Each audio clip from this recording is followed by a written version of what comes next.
जय हिंद, जय महाराष्ट्र। कैसे भारत देशवासियों।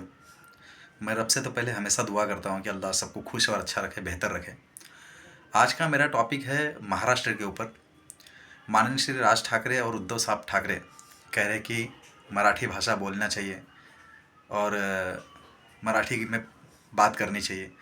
तो मैं आप लोग को खुला बोलता हूँ कि मैं उनके समर्थन में हूँ। मैं ये राज साहब, उद्धव साहब के समर्थन में हूँ। क्यों? कि आप महाराष्ट्र में रहते हैं, 10-10, 20-20 साल आपके गुजर गए, कुछ कुछ लोग 40-40 साल से रह रहे हैं। तो आपको मराठी बोलनी आनी चाहिए, मराठी में बात करना चाहिए।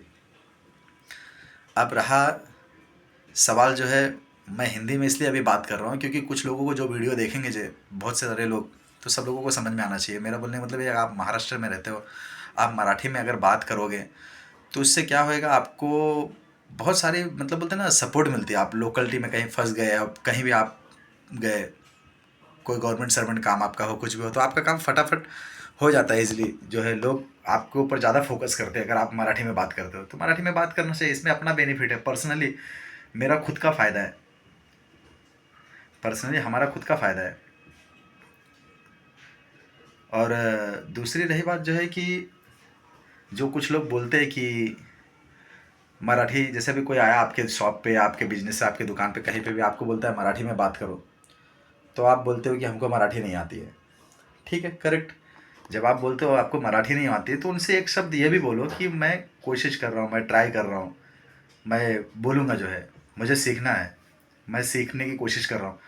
तो वो आपके ऊपर इतना धांधली जो लोग बता रहे, लोग इशू कर रहे, इतना कभी नहीं करेंगे।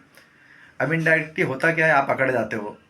आप वो प्रोपोगेंडा लेके आपके पास आते हैं कि आपसे उनको वो करना है, और आप उस पर टेढ़ी बात करते हो। जब टेढ़ी बात करते हो तो किसको भी गुस्सा आएगा।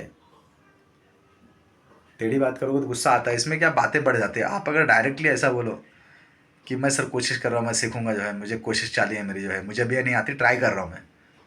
तो कोई भी ऐसा बंदा आपको अगर मारे और आपको हाथ लगाए, तो ये वीडियो है मेरा, जो है जो वीडियो डाल रहा हूँ, इस पर नीचे एड्रेस और मोबाइल नंबर अपना भेज देना, मैं आके बात करूँगा कौन मार के गया उससे। अगर आप ये शब्दों का प्रयोग करोगे तो, कि सर मेरे को आती नहीं है, मैं ट्राई कर रहा हूँ, मैं सीखने की कोशिश कर रहा हूँ, कोई आपके ऊपर हाथ नहीं उठाएगा। हर कोई इंसान है और हर कोई समझदार है। समझ गए? और दूसरी बात, मैं एक चीज़ से बहुत विरुद्ध हूँ। कुछ उत्तर प्रदेश के लोग जो महाराष्ट्र में रहते हैं, जिसके बाप दादा यहाँ से पले बड़े और यहाँ से ज़िंदगी गुजर बसर कर रहे हैं, उन लोगों का डायलॉग क्या होता है, हमारा यूपी स्टेट ये हो गया ना, वो हो गया, इतनी तरक्की हो गया, हमारा योगी ऐसा कर दिया, वैसा कर दिया। तो मैं उनको भी, मैं खुद बोलता हूँ, मैं खुद उत्तर भारत में, उनको बोलता हूँ चले जाओ साले भोसड़ी को, वहीं रहो, यहाँ क्यों रह रहे हो, झक मारा रहे हो। ऐसा है। सर्वन भाई लोकांना ऐकला काय मी काय बोलला? तुम्हाला मराठी भाषा नाही येतं ना, तुम्ही शिकायची कोशिश करा, शिका, हळूहळू बोला। मला पण भरपूर मराठी नाही येतो, खूप छान, माझी पण नाही, मला पण नाही येते, लेकिन ट्राय करा। तुम्ही ट्राय केल्यानंतर तुमच्या आपल्या स्वतःच्या सोबत आपला फायदे आहे, आपला स्वतःचे फायदे आहे। मी तुम्हाला सांगतो, तुम्ही कुठल्या मोठे ऑफिसमध्ये जा आणि हिंदीमध्ये सांगा, आणि नंतर जा मराठीमध्ये सांगा, बघा केवढे फरक पडतं। ज्या राज्यामध्ये तुम्ही राहता ना, त्या भाषाचे उपयोग केला ना, तुम्हा सर्व लोकांना काय अन्य खाता, गूद खाता नाही, तुम्हा लोकांना एवढं डोके तुमचं चालतं की जे स्टेटवर तुम्ही राहता ना, कोण पण राहू द्या, उत्तर प्रदेश राहू द्या, गुजरात राहू द्या, आणि महाराष्ट्र राहू द्या, केरला राहू द्या, ते लोकल्टीवर तुमच्याकडे तुमचा शब्द बोलायला, लोकल शब्द जो आहे ते येईल, तर तुमची चांगले आहे, तुमची खूप छान फायदे होईल। माझं तेच गोष्ट आहे, तुमच्या दुकानवर, तुमच्या शॉपवर आणि तुमच्या घरामध्ये कोण आला, विचारायला तुम्हाला मराठी येतो की नाही येतो, नाही येतं ना, तुम्ही असं सांगा, भाऊ नाही येतो, मी कोशिश करत आहे, मी अभ्यास करत आहे, मी शिकायचे अभ्यास करतो आहे, मी कोशिश करणार, माझी पण मराठी एवढं बरोबर नाही आहे, लेकिन शिकत आहे, मी पण शिकत आहे।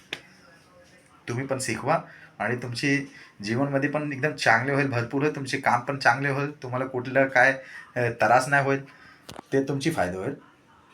बस, बाकी काय आकड बिकड नाही दाखवायचे आम्हाला। काय हिंदुस्थानमध्ये बोलतो ना, सर्व माणसं आपला एकच आहे आणि सर्व माणसं बोलतो ना, हिंदू मुस्लिम सिख ईसाई सर्व आपले आहे. मराठी पण भाऊ आपलेच आहे ना.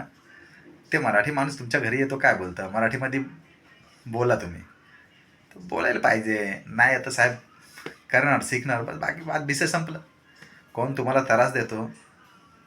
तुम्ही एवढा शब्द बोला, साहेब शिकत आहे प्रेमासाठी. आकड बिकड नाही दाखवायचे. प्रेमासाठी तुम्ही बोला. तुम्हाला कोण हात लावला, कोण मारला, तुम्ही माझ्या कमेंटवरही माझ्या खाली नंबर टाका तुमची, मी येतो बघायला कोण तुम्हाला हात लावला. अरे प्रेमामध्ये ना भाव भरपूर ताकद आहे, भरपूर. तुम्ही प्रेमामध्ये ना बोलते ना, प्रेम असा होतो ना की पत्थर तुम्ही पिघलवू शकतो. लेकिन तुमच्या प्रेमाला बात करायला यायला पाहिजे. आकड बिकड दाखवणं ना, कोण कोण आकड दाखवतं तर माझे पण डोकंच फिरतो. ते माझ्या तुम्हाला एकच विनंती आहे आणि निवेदन आहे की नाही येतं ना प्रेमामध्ये सांगा, आकड बिकड नाही दाखवायचं. बस. जय हिंद, जय महाराष्ट्र. तुमची जीवन आणि तुमच्या सर्व माणसाचे दिवस चांगले जाईल अशी माझ्या देवाला निवेदन आहे. जय हिंद, जय महाराष्ट्र.